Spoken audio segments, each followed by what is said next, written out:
오늘은 사사기 개관, 그래서 사사기에 대해서 살펴보도록 하겠습니다.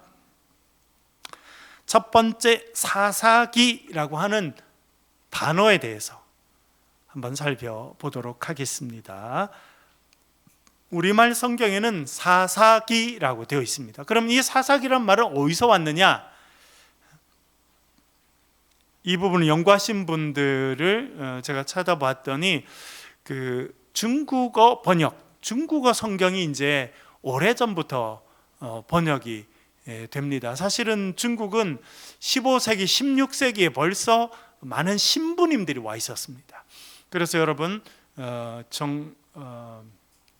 소현세자 아시죠? 소현세자, 우리나라가 청나라에 이제 굴복하고 우리 조선의 왕이 가서 그 앞에서 9번 절을 하고 그렇게 항복을 한 다음에 소현세자, 복림대군 이렇게 왕의 첫 번째 아들, 두 번째 아들을 이제 청나라에서 데려갑니다.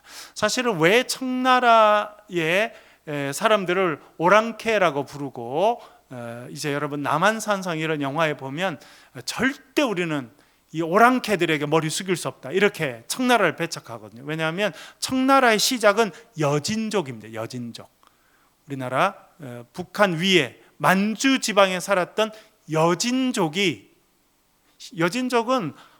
사실은 10만 명도 인구가 안 됐는데 옆에 나라들을 복속하고 또 나라를 키우고 이렇게 해서 결국은 명나라가 이 오랑캐라고 불렀던 여진족에게 무너지고 여진족이 세운 나라가 청나라입니다. 그래서 이제 청나라가 이제 쳐들어올 때 남한산성에 피해 가지고도 그 우리나라 대신들이 싸웠잖아요. 이 오랑캐인 여진족이 세운 나라에 어떻게 우리가 항복할 수 있느냐, 그렇게 했지만 한 달도 버티지 못하고 무너지고 이제 인조가 평민이 입는 옷을, 왕복을 입고 평민이 입는 옷을 입고 지금의 잠실에 있는 삼존도라고 하는 데서 맨발로 얼어붙은 땅 위에서 머리를 땅에 3번 찍고 허리를 9번 숙이는 그것이 이제 예인데, 그래서 이마에 피가 날 만큼 땅에 머리를 찍고 그렇게 인사를 이제 해서 항복을 하게 됩니다. 살려달라고 한 거죠. 그래서 왕의 첫 번째 아들 소현세자, 두 번째 아들 복림대군, 그리고 그게 아이들까지 다 잡혀서 가고 우리나라 사람들 50만 명이 끌려갑니다. 엄청나죠, 여러분. 그렇게 해서 이제 끌려 가서 사람들이 이제 거기서 고생을 하고 뭐 그렇게 하게 되는데, 이 청나라라고 하는 이제 나라 이름이 최근까지도 있지 않았습니까? 그래서 이름이 이제 되게 중요한데, 이 소현세자가 청나라에 끌려갑니다. 청나라 황실 옆에서 삽니다. 그런데 청나라 황실은 그때 누가 와 있었냐면 마테오 리치를 비롯한 이 서구의 선교사님들, 신부님들이 벌써 와 있었어요. 그래서 신부님들이 그 당시 이 사람들에게 대포 기술 이런 걸 알려준 거예요. 그러니까 청나라가 청나라는 사실 북쪽 여진족 조그마한 나라였는데 그 나라가 강성해지고 커지고 결국 거대한 중국 땅 전체를 차지할 수 있었던 것은 많은 부분은 이 선교사님들이 와서 가르쳐준 이 대포를 쏘는 신무기를 빨리 받아들여서 그렇습니다. 그래서 벌써 소현세자는 그 당시 벌써 이 청나라에서, 우리나라에서는 이 천주교를 서학이라 불렀죠. 서학. 그것을 이미 접했어요. 그러니까 벌써 그때 청나라에서는 중국말로 성경이 많은 것이 번역되어 있었습니다. 그러니까 1600년대에 벌써 중국말로는 성경이 많이 번역되어 있었던 거예요. 그렇게 오랜 성경 번역 역사를 중국이 갖고 있는데, 그러면 중국 성경이 이 사사기를 번역할 때 뭐라고 했냐면 사사기라고 번역했어요. 그래서 그걸 그대로 우리가 갖고 와서 우리나라 말에 이 성경체에 이제 창세기, 출애굽기, 레위기, 민수기, 신명기, 여호수아 다음에 있는 요 책을 사사기라고 한다. 왜냐하면 중국 사람들이 판관을 사사라고 불렀어요. 판관. 이렇게 판결해 주는 사람을. 그래서 그 말을 그대로 갖고 와서 사사기가 됐습니다. 근데 히브리어 성경의 제목은 쇼프팀입니다. 쇼프팀. 이 단어 어디서 왔냐면 재판한다, 판결한다, 혹은 다스린다라고 하는 의미를 갖고 있는 샤파트에서 나왔습니다. 샤파트가 이제 명사가 되고 복수가 되면 쇼프팀이 되는데요. 그래서 원래 이름은 쇼프팀입니다. 그래서 샤파트, 재판한다, 다스리다 이 단어에서 나왔기 때문에 이것이 명사가 되면 재판하는 사람이 되겠죠. 재판관 혹은 판관 이렇게 될 수 있겠습니다. 그래서 우리나라 이 개정 성경은 1911년에 개혁되면서 중국 성경의 이름을 그대로 차용해서 사사기라고 번역했고 우리는 그 이름을 그대로 쓰고 있고요. 1960년대 또 70년대 되면서 새로 번역한 공동번역에서는 판관기, 판관이다. 판관은 이제 재판하는 사람을 판관이라 하잖아요. 그래서 이제 공동번역, 지금은 공동번역을 카톨릭에서만 쓰고 있습니다만 거기서는 판관기라고 해서 좀 더 원래 이름과 가깝게 된 거죠. 원래 이름인 이 쇼프팀은 재판하는 사람이다, 그런 의미를 가지고 있습니다. 그래서 영어로는 저지는 판사거든요. 지금 이제 미국의 판사가 저지라고 부르는데 그 이름 그대로입니다. 그러니까 사사라고 하는 말은 재판하는 사람, 그런 의미를 가지고 있다 생각할 수 있겠습니다. 그런데 사실은 이 사사는 재판하는 일보다 딴 일을 훨씬 더 많이 합니다. 어떤 일을 주로 많이 한다는 걸 알게 됩니까? 전쟁을 많이 합니다. 사실은 이 사사는 이 이름 자체는 재판하는 사람, 그런 의미를 가지고 있습니다만 실제로는 전쟁을 훨씬 더 많이 하고, 그리고 평소에 백성들이 이제 분란이 있을 때 판결하는 일을 하기도 하고 또 행정 역할을 하기도 하고, 그러니까 사사는 한편으로는 이제 왕이 나오기 이전에 어떤 왕처럼 재판도 하고 또 전쟁도 이끌어가고 또 사람들을 이렇게 조직하는 그런 행정적인 일도 하는 그런 사람들이었다, 그렇게 이해해 볼 수 있겠습니다. 그러나 이름 자체는 재판하는 사람들이다, 그런 의미를 가지고 있습니다. 사사기의 전체 구성을 보겠습니다. 전체는 21장으로 되어 있는데요, 이곳은 세 부분으로 나눠져 있습니다. 특별히 세 부분에 처음에 1장과 2장은 시대 상황입니다. 이 사사기가 시작되는, 그러니까 이제 여호수아가 죽고 사사들이 나타날 때의 시대의 어수선한 상황을 묘사해 두고 있습니다. 3장부터 16장까지는 사사들의 이야기가 나타나는데 사사들이 모두 몇 명입니까? 12명입니다. 12명. 익숙하죠, 여러분? 12. 그러니까 성경은 숫자에 대단히 민감합니다. 그래서 아무 숫자나 쓰지 않고 아무 사람이나 나타나지 않습니다. 성경에서 중요한 숫자, 여러분 보니까 어떤 숫자가 중요합니까? 어떤 숫자가 중요해요? 7이라는 숫자가 중요합니다. 그래서 하나님께서 천지를 6일 동안 창조하시고 7일 날 쉬시게 되죠. 여러분 출애굽기에 보면, 출애굽기 그리고 창세기 제일 뒤에 창세기 후반부 그리고 출애굽기 1장을 보면 야곱이 자녀들을 다 데리고 애굽으로 가잖아요. 왜냐하면 요셉이 이제 애굽의 총리 대신이었기 때문에. 간 사람이 모두 몇 명이었겠습니까? 야곱의 자식, 며느리, 손주들로서 애굽으로 간 사람이 모두 몇 명이었겠습니까? 72명입니다. 그런데 2명의 2는 빼버리는 거예요. 왜? 7이라는 숫자가 중요하기 때문에 72은 별 필요 없고 70명이라고 하자, 이렇게 나오게 됩니다. 그래서 70이라고 하는 숫자는 7의 배수이기 때문에 중요합니다. 또 어떤 숫자가 중요합니까? 7 다음으로 어떤 숫자가 중요해집니까? 12입니다. 12. 그래서 야곱의 아들 몇 명입니까? 12명. 그래서 12지파 이렇게 할 때도 12라고 하는 숫자가 또 중요해 지게 됩니다. 그래서 12가 중요하고요. 그 다음에 또 뭐가 중요합니까? 숫자 몇 개가 중요합니까? 40이 중요합니다. 40.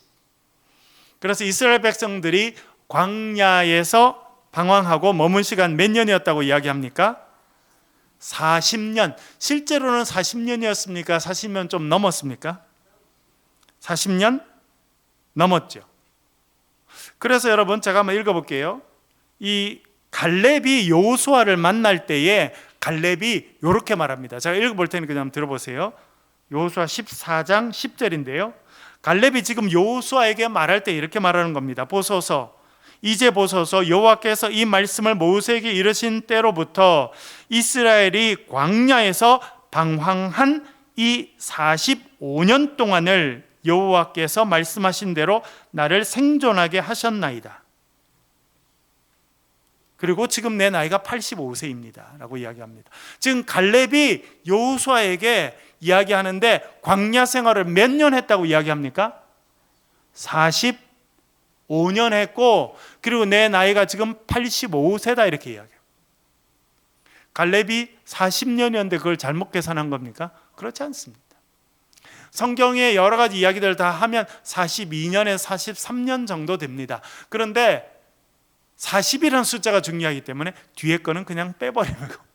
그래서 40년이다 그렇게 이야기하게 됩니다. 그래서 성경에 7이라는 숫자가 중요하고요, 7의 배수가 중요합니다. 그래서 여러분 그 레위기 25장 같은 데 보면 안식년은 안식년 몇 년이 안식년입니까? 7년의 안식년이죠. 그리고 안식년이 7번 하면 49년이 되면 무슨 해가 됩니까? 희년이 됩니다. 그러니까 전부 다 7이라는 숫자와 관련되어 있습니다. 그리고 12이라는 숫자, 또 야곱의 아들도 12, 그리고 이스라엘 지파도 12지파. 나중에 예수님도 몇 명을 제자로 부르십니까? 12. 그리고 또 계시록에 가면 인치심을 받은 사람이 몇 명이 됩니까? 14만 4천 명. 그렇죠? 예. 12지파에 12,000명씩 하면 14만 4천 명이 됩니다. 그래서 전부 다 12의 배수라고 하는 것을 알 수 있습니다. 그리고 이제 광야를 지나는 시간에 중요한 것은 40이라고 하는 숫자입니다. 그런 어떤 숫자와 관련되어 있다라고 하는 것을 알 수 있는데요. 민수기에도 가면 사사기에도 가면 사사들이 쭉 나오는데 모두 몇 명이 나왔다는 겁니까? 12명. 그러니까 뭐 이 사람보다 한두 명 작았거나 많을 수는 있습니다. 그러나 그것은 별 필요 없어요. 그리고 사실은 하나님께서 12명을 이제 딱 보내셔서 12이라는 숫자를 맞추신다라고 하는 것도 알게 됩니다. 그래서 12명의 사사 이야기가 나오게 됩니다. 그리고 마지막 부분 17장에서 21장 가보면 타락한 세대의 모습이 나옵니다. 사실은 이 17장부터 21장은 참 끔찍한 그런 이야기들이 전개가 됩니다. 그러니까 이 사사기는 어떻게 되어 있냐면 1장과 2장 시대, 혼란한 시대를 살게 됩니다. 그리고 12명의 사사가 나와서 다스리게 되고 백성들에게 하나님을 섬기라고 이야기하게 되지만 여전히 백성들은 하나님으로부터 점점 더 멀어져서 17장에서 21장에 보면 하나님을 멀리한 백성들이 얼마나 처참하게 타락하는지를 보여주는 이야기다, 그렇게 이야기할 수 있겠습니다. 12명의 사사들 이름을 쭉 한번 살펴보도록 하겠습니다. 세 번째 12명의 사사들인데요, 이 12명의 사사들도 어떻게 구성되어 있냐면 처음 사사들은 아주 훌륭합니다. 하나님 말씀을 잘 듣고 하나님 말씀대로 최선을 다하고 백성들을 하나님께로 이끌어가는 그런 일들을 잘 감당하는 훌륭한 사사들이 나옵니다. 그런데 가운데 나오는 사사들은 이제 그저 그런 좀 평범한 사사들, 혹은 처음에는 되게 괜찮았지만 나중에 별로인 사사들이 등장하게 되고, 제일 마지막에 나오는 삼손은 제일 유명한 사사이긴 합니다만 참 많이 부족한 사사가 되고, 그런 많이 부족한 사사인 삼손이 다스린 이후에 이 이스라엘은 처참한 모습을 보여주게 됩니다. 그러니까 여호수아 이후에 지도자가 없어서 백성들이 점점 영적으로 타락해 가게 되고 그 타락이 점점 더 심해져서 참 끔찍하고 충격적인 모습으로 발전하게 됐다. 이것이 지금 사사기가 이야기해 주는 모습입니다. 이것은요, 여러분, 우리에게도 대단히 중요합니다. 왜냐하면 역사는 반복적이거든요. 그래서 우리도 참 여러 가지 혼란한 시대를 지금 살고 있는데 이 사사기의 말씀들을 잘 봐야 될 필요가 그게 있습니다. 첫 번째 초기에 나온 사사들, 이 사자들은 상당히 훌륭합니다. 4명이 등장하는데 훌륭한 사람들, 온니엘 3장에 나오고요. 유다 지파 출신이고 메소포타미아를 상대하게 되고 40년 동안 사사로 활동했습니다. 두 번째 나오는 사람은 에훗이고요. 3장에 등장하고 베냐민 지파 출신이고 모압 족속을 상대하게 되고요. 80년 동안 활동하게 됩니다. 삼갈은 3장에 나오는데 어느 지파인지 잘 모르겠고 블레셋 사람들과 싸웠고 몇 년 다스렸는지는 잘 나오지 않습니다. 네 번째 드보라, 유일한 여성 사사인데요, 대단히 훌륭한 사람이었습니다. 그래서 4장에서 5장 제일 길게 이제 나오게 되고요. 앞부분에서는 이 여인은 에브라임 지파 출신이고 가나안 족속을 상대하고 40년 동안 역할을 하게 됩니다. 여러분, 여기도 보면 재밌지요? 에훗이 몇 년 동안 다스렸다고 합니까? 40년. 두 번째 온니엘이 40년 다스렸죠. 두 번째 에훗은 몇 년 다스렸다고요? 80년. 드보라는 몇 년 다스렸다고요? 40년. 이게 정확한 숫자라기보다는 대략 그렇다는 걸 아시겠죠, 여러분? 그래서 40이 중요하기 때문에 대부분 이렇게 지금 앞부분에 쓰고 있습니다. 요 온니엘, 에훗, 삼갈은 물론 내용이 별로 없습니다만 특별히 저 마지막에 나오는 드보라 같은 여성들은 대단히 훌륭한, 그 당시 여성들의 활동이 그렇게 많지 않았는데 드보라는 여성 사사로서 또 가장 훌륭한 사사로서의 모습을 이제 보여주게 됩니다. 그래서 여성 리더십의 대표적인 경우라고 이야기하면 이제 드보라가 등장하게 되고, 이제 사사기가 끝마치고 사무엘에 가게 되면 사무엘의 어머니 한나가 등장하게 되고, 그 이후로 또 룻이라든지 여러 이제 훌륭한 여성 리더들이 등장하게 됩니다. 그 리더들 가운데 이제 가장 빛나는 리더 중에 한 명이 드보라, 사사였던 드보라다. 그렇게 우리가 이해해 볼 수 있겠습니다. 내일과 모레 우리가 이 드보라에 관한 이야기를 우리 아침에 읽고 복음 노트를 통해서 묵상하도록 하겠습니다. 이렇게 4명의 사사들은 훌륭한 사사입니다. 그런데 그 다음에는 좀 괜찮은, 그러나 나중에 문제가 생기는 그런 사사들이 등장합니다. 5번째, 그래서 제가 이름을 용두삼이 사사들이다. 용두삼이, 용의 머리를 가졌지만 삼이 뭐예요? 뱀의 꼬리. 시작은 용머리로 시작했는데 뱀꼬리. 그래서 마지막이 별로 어렵다, 이런 뜻이죠. 기드온입니다. 기드온 6장에서 8장, 6장, 7장, 8장. 기드온은 아무것도 아닌데 하나님께 그를 세워주셔서 아주 훌륭한 리더로 쓰임받게 됩니다만 나중에 모습은 좀 실망스러운 그런 모습을 보여주게 됩니다. 자기도 아주 폭력적인 모습을 보여주지만 그 아들이 또 잘못을 하게 돼서, 여러분 역사에는 보니까 아들이 잘해야 되더라고요. 아들 잘 못해서 욕 듣는 사람 있어요, 없어요? 성경이 있습니까, 없습니까? 많죠. 이 대표적인 교가 지금 기드온이 등장하죠. 또 나중에 여러분 사무엘 시대 때 제사장이 누구였습니까?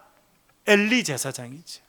엘리 제사장의 아들들이니까 제사장들인데 제사장 역할을 잘합니까, 못합니까? 엉망으로 합니다. 그러니까 신앙 교육이 안 되고 가정 교육이 안 됐어요. 그러니까 어떻게 됩니까?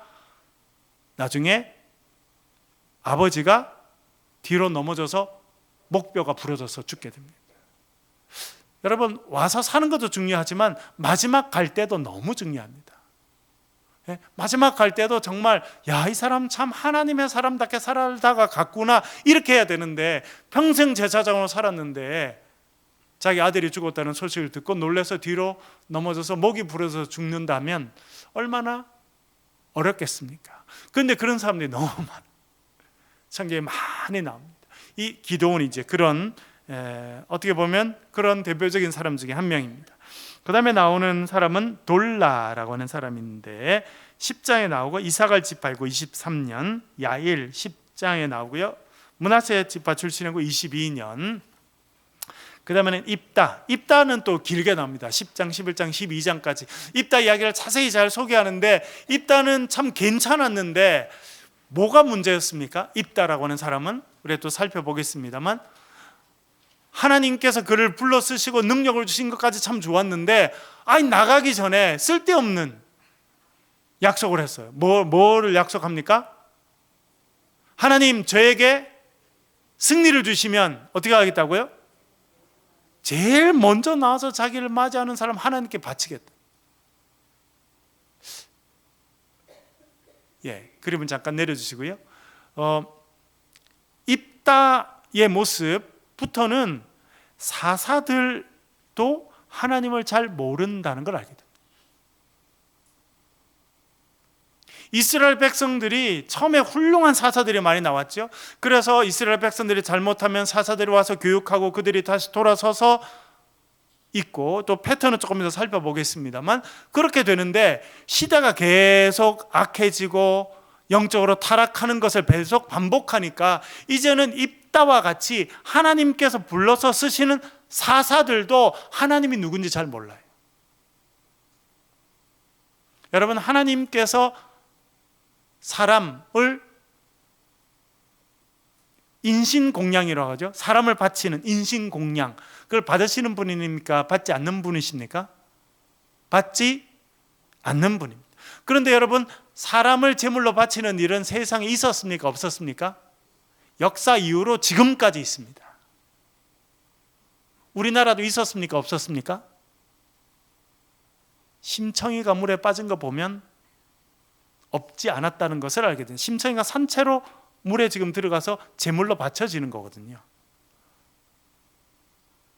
그리고 여러분, 여기 잉카 제국 이런 데 가면 이게 지구라트처럼 이렇게 쌓아놓고 그 위에서 어린아이들을 바쳤어요. 처녀들이나 어린아이들을 바쳤는데, 많이 바칠 때는 한 번에 4,000명씩 죽였습니다. 4,000명씩. 그리고 심장을 빼서 신에게 바쳤어요. 너무너무 충격적이죠. 근데 그게 없는 때가 없었어요. 전 세계에 다 있었어요. 인신공양, 사람을 제물로 바치는 일은 전 세계에 다 있었습니다.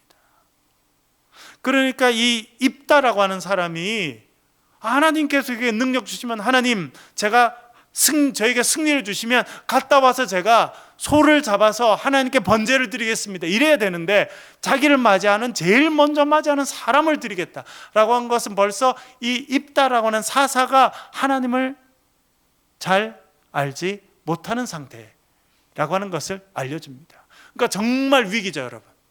백성들이 하나님을 잘 모르는 것, 그것도 끔찍하고 어려운 일인데, 더 문제는 뭐냐면 이제 지도자로 서는 사람이, 하나님 앞에 쓰임받는 사사라고 하는 사람도 하나님을 잘 모르는 일이 생기게 되면 이제는 회복할 길이 없어지는 거예요. 그것을 입다라고 하는 사람을 통해서 알려줍니다. 그래서 그 다음에 입산이라는 사람이 나오죠. 그래서 입다 때부터 완전히 무너지겠는데, 입다 때부터 이제 사사로 쓴 사람 자체가 하나님이 뭘 좋아하시는지 싫어하시는지 알지 못하는 상태가 있기 때문에 이제는 이스라엘이라는 나라가 완전히 무너지는 상태로 들어가게 됩니다. 그래서 8번, 8번 나오는 입다가 6년 동안 다스리고, 그 다음에는 입산, 엘론, 압돈, 이름도 어렵습니다만 별로 좀 보잘것없는, 별로 역할이 없는 그런 사사들이 또 나오게 됩니다. 그 다음에 제일 마지막 이제 정점을 찍는 사람이 한 명 나오는데, 이 마지막 사사 이름이 무엇입니까? 삼손. 아마 이 성경에 제일 유명한 인물을 꼽아라 그러면 아마 다윗일 거고, 모세나 아브라함일 거고, 아마 그 다음쯤은 삼손이 아닐까, 그렇죠? 그래서 삼손과 데릴라, 이런 영화는 영화들이 얼마나 많이 만들어졌는지, 작품들이, 왜 사람들이 이렇게 재밌게 볼 수 있는 유명한 이제 그런 성경 이야기입니다만, 이 삼손 12번째 마지막 사사로 쓰임 받는데 형편없는 사사가 됩니다. 하나님도 잘 알지 못합니다.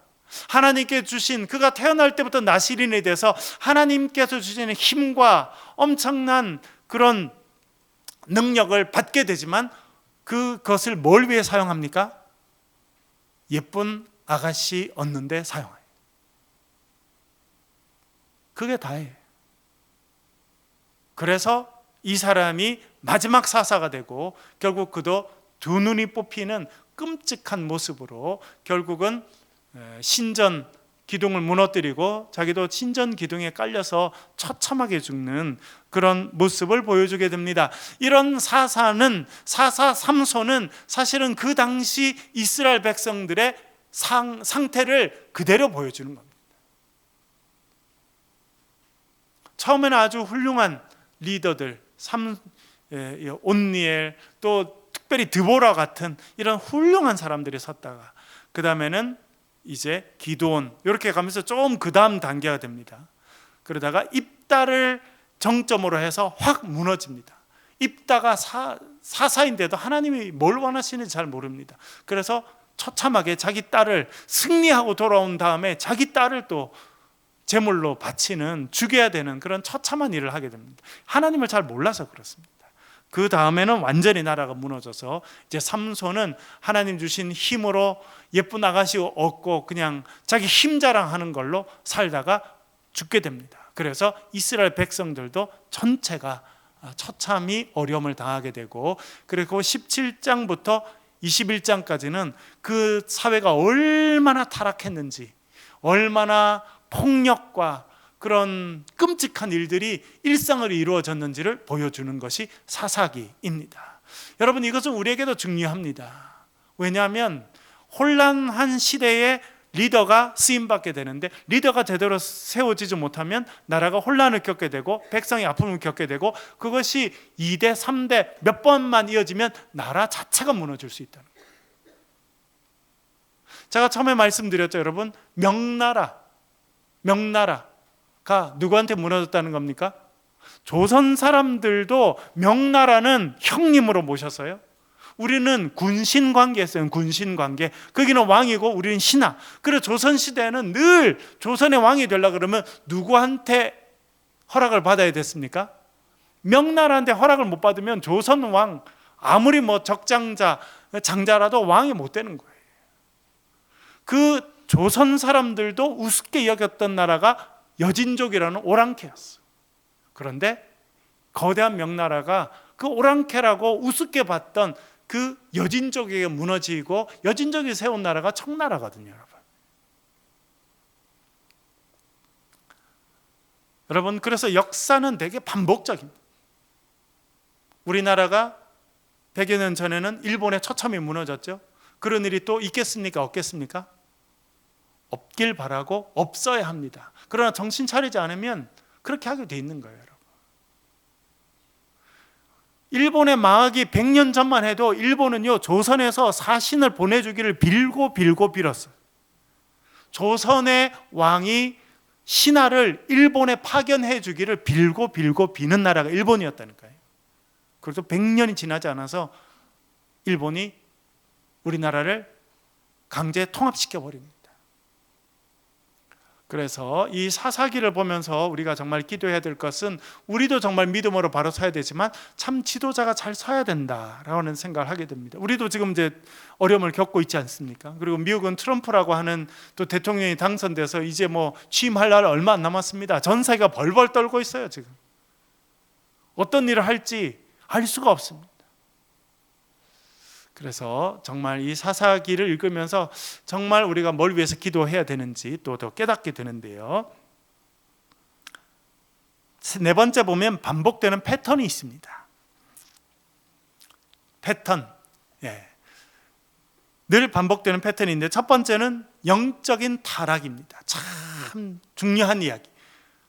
죄를 짓게 되는데 어떤 죄부터 짓느냐? 영적인 타락의 죄를부터 짓는 겁니다, 여러분. 나라가 망하는 건 다 똑같습니다. 아내부터 망하는 거예요. 천년 왕국이었던 나라가 로마였습니다. 로마가 어떻게 망합니까? 아내에서부터 타락해서 망하는 거예요. 그런데 그 타락의 중심에는 영적인 타락이 있습니다. 특별히 이스라엘이 그랬어요. 죄를 짓게 되는데 영적인 타락, 그건 뭡니까? 하나님 아닌 다른 신을 섬기는 거예요. 그러면 하나님께서 그들에게 징벌을 내리십니다. 징벌을 내리시는 방법은 뭡니까? 이방 세력이 와서 압제하게 됩니다. 그러면 이제 고통을 받으면 그때서야 회개합니다. 참 인간들 똑같아요. 평소에 정신 차리면 얼마나 좋아요? 평소에 정신 안 차립니다. 고통이 오고 죽을 만큼 어려워져야 그때서야 하나님 저 잘못했어요, 도와주세요, 그렇게 하고 하나님을 찾게 되는 거예요. 그러면 하나님께서 그들의 기도를 들으시고 구원해 주시는데 사사를 보내주십니다. 그래서 사사를 보내주셔서 이방 세력들을 다 제거하고 나면 평화가 찾아옵니다. 그래서 패턴이 있는데요, 그건 뭐냐면 죄를 짓게 되고 죄의 결과로 징벌을 받게 되고, 벌을 받다 보면 힘드니까 회개하게 되고 부르짖게 되고, 그러면 하나님께서 사사를 보내주셔서 구원해 주시면 평화를 누리고, 또 평안하면 하나님을 더 잘 섬겨야 되는데 평안하면 어떻게 됩니까? 또 죄를 짓게 되고, 이것이 계속 반복됩니다. 사사기 3장 7절부터 11절, 처음에 온니엘이라고 하는 사사가 설 때부터 이 패턴은 반복되는데 읽어볼게요. 사사기 3장 7절부터 11절 한 절씩 읽어보겠습니다. 7절 읽어보겠습니다. 같이 읽겠습니다. 시작. 이스라엘 자손이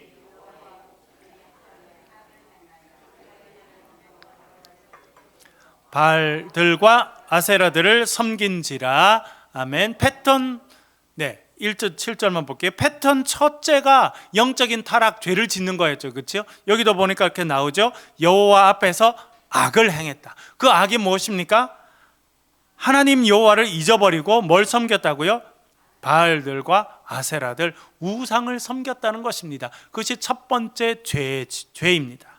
그 다음에 8절, 하나님께서 진노하시고 징벌을 내리시게 됩니다. 8절 읽어보겠습니다. 시작.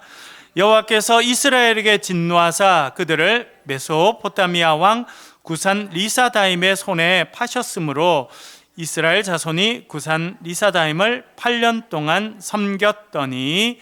아멘. 두 번째는 징벌입니다. 징벌. 하나님께서 어떻게 징벌하신다는 겁니까? 고통을 주시는 거예요. 이스라엘 백성 전체에 고통을 주시는 방법은 외부에 있는 적이 와서 차지하는 거예요. 그래서 종이 되는 겁니다. 종이 되는 거예요. 자유를 잃어버리고 종 생활을 하게 되고, 여러분 우리나라도 일제시대 때 우리나라 말을 쓸 수 없었습니다. 나중에 다 아시죠? 여기 그런 거를 겪으신 분도 있을 수 있는데, 우리나라 말을 쓸 수 없고 전부 다 이름을 다 바꿔야 되고, 그렇죠? 그런 처참한 이제 징벌을 받고 고통을 받는 그런 시간들이 이제 찾아오게 되는데, 이스라엘 백성들이 지금 구산 리사다임이라고 하는 왕 앞에 그랬다는 겁니다. 9절 읽어볼게요. 자, 그렇게 고통을 받으면 이렇게 행동하죠. 읽어보겠습니다. 시작. 이스라엘 자손이 여호와께 부르짖음에 여호와께서 이스라엘 자손을 위하여 한 구원자를 세워 그들을 구원하게 하시니 그는 곧 갈렙의 아우 그나스 온니엘이라. 아멘. 그래서 고통 가운데 하나님께 부르짖습니다. 근데 하나님은 우리가 부르짖으면 들으십니다. 참 그게 은혜. 저는 귀를 딱 막아버릴 것 같은데 하나님은 우리가 부르짖을 때 들으시고, 이스라엘을 위하여 뭘 세워주셨다고요? 구원자를 세워주셨다. 이 구원자가 사사입니다. 그래서 사사는 재판하는 일을 주로 하게 되지만 하나님 앞에서 구원자 역할을 하는 사람이 사사라는 걸 여기서 알게 됩니다. 그래서 하나님께서 처음 주신 사사가 있습니다. 이름이 온니엘인데 누구라고 말해줍니까? 갈렙의 아우 그나스의 아들 온니엘. 그러니까 유다 지파의 가장 중요한 리더였던 갈렙의 조카가 쓰임받게 됩니다. 이렇게 보면 여러분, 하나님께서 여호수아 다음에 지도자를 허락하지는 않으셨습니다. 그런데 처음으로 쓰임받는 온니엘이라고 하는 사람은 이 여호수아의 가장 가까운 동력자였던 갈렙의 동생의 아들, 그러니까 갈렙의 조카가 이제 리더로 쓰임받았다라고 하는 것을 알게 됩니다. 10절 읽어보겠습니다. 같이 읽겠습니다. 시작. 여호와의 영이 그에게 임하셨으므로 그가 이스라엘의 사사가 되어 나아가서 싸울 때에 여호와께서 메소포타미아 왕 구산 리사다임을 그의 손에 넘겨주심에 온니엘의 손이 구산 리사다임을 이기니라. 11절까지 읽어볼게요. 11절 같이 읽겠습니다. 시작. 그 땅이 평온한지 40년에 그나스의 아들 온니엘이 죽었더라. 아멘. 그래서 사사를 세워주시면 하나님께 영을 부어주시고 능력을 주셔서 이 이방 세력을 물리칩니다. 그리고 자유를 주시고 평화를 주시고, 그래서 이스라엘 백성들이 평화를 누리게 됩니다. 지금 우리나라는 평화를 누리고 있습니다. 그러나 평화가 계속 간다는 보장은 없습니다. 그래서 우리에게 필요한 것은 무엇입니까? 하나님을 잘 섬기고 하나님 온전히 섬기는 그런 백성으로 살아가야 될 필요가 있다는 것입니다. 5번 보면 사사시대의 특징이 있습니다. 17장 6절에 이렇게 써 있는데요. 17장 6절 한번 읽어보겠습니다. 시작. 그때 이스라엘에 왕이 없었으므로 사람마다 자기 소견에 오른 대로 행하였더라. 아멘. 이것이 이제 사사기에서 반복되는 이야기입니다. 왜 이렇게 혼란스럽고 계속 나라가 무너져 가느냐? 왕이 없었기 때문이고 지도자가 없었기 때문이고, 지도자가 없으니까 어떻게 했다는 겁니까? 백성들이 자기 마음에 원하는 대로 자기 생각에 옳다고 하는 걸로 하고 살았다는 겁니다. 그래서 표현의 자유가 있는 건 너무 중요하고 민주주의의 기본이지만 어느 정도까지 해야 되는지 늘 고민인 것은 이런 부분이 되고 있습니다. 6번 근본적인 이유를 몇 가지 정리해 보겠는데요.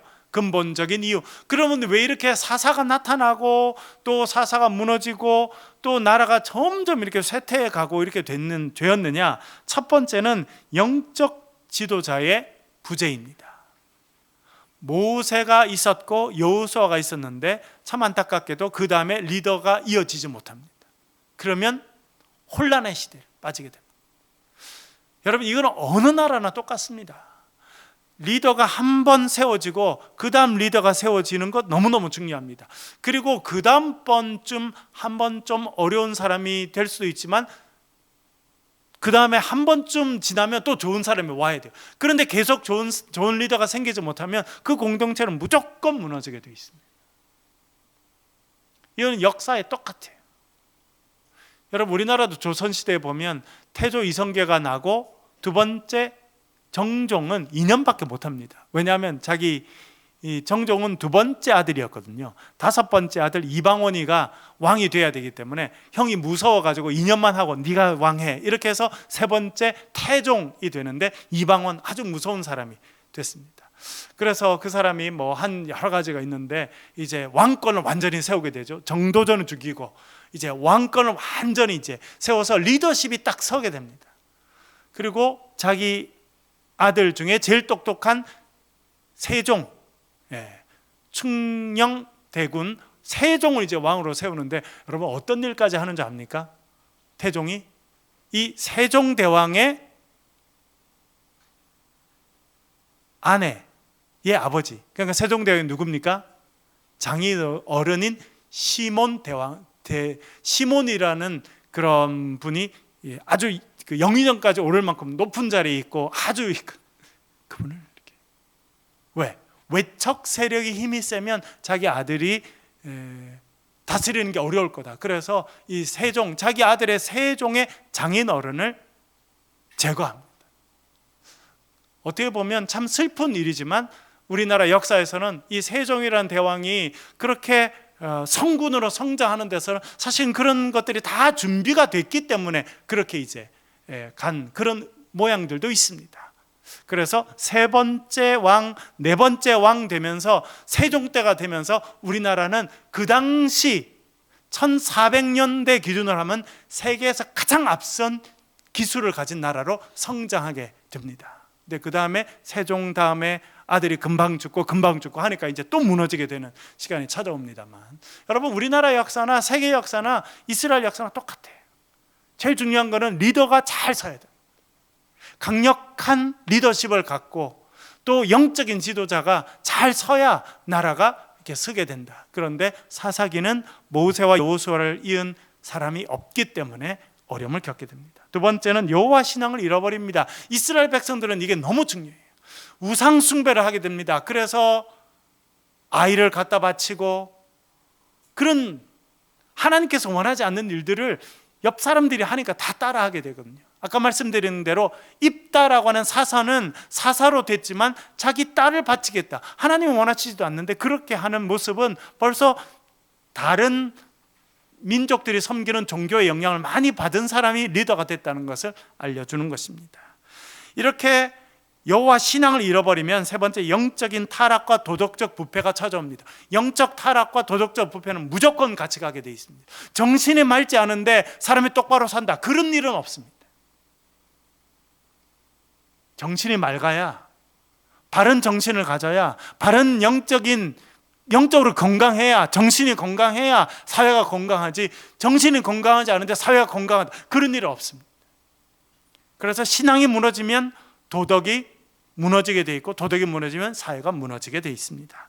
그리고 네 번째, 그렇게 리더가 없으면 큰 소리 치는 사람이 왕 역할을 하게 돼서 혼란의 시간이 찾아오게 되고, 그렇게 혼란의 시가가 되면 다섯 번째, 폭력을 가진 자, 힘을 가진 자가 정의를 세운다라고 말하게 됩니다. 그러니까 폭력이 난무하는 세상으로 바뀌어 가게 된다. 이것은 성경이 지금 여호수아 사사기를 통해서 우리에게 알려주는 것이고, 우리나라 역사도 똑같고 세계 역사도 여기서 한 번도 예외가 된 적이 없습니다. 여러분, 우리나라도 혼란 시대를 겪고 있습니다. 그리고 이제 올해가 코로나 이후로 경제적으로 가장 어려울 거라고 지금 전부 다 예상하고 있습니다. 그러면서 미국은 미국 중심주의로 해서 훨씬 더 강력하게, 지금 달러가 엄청 올라갔잖아요, 여러분. 이 강세가 계속 유지될 거라고 생각되고, 미국과 중국의 경쟁이 훨씬, 이제 트럼프 대통령이 되면 중국에 들어온 모든 물건은 60% 세금부터 붙이고 시작하겠다, 지금 이렇게 시작하고 있고, 참 쉽지 않습니다. 그래서 근데 우리나라는 지금 리더십, 지금 대통령 권한이 정지돼서 부재 가운데 있잖아요.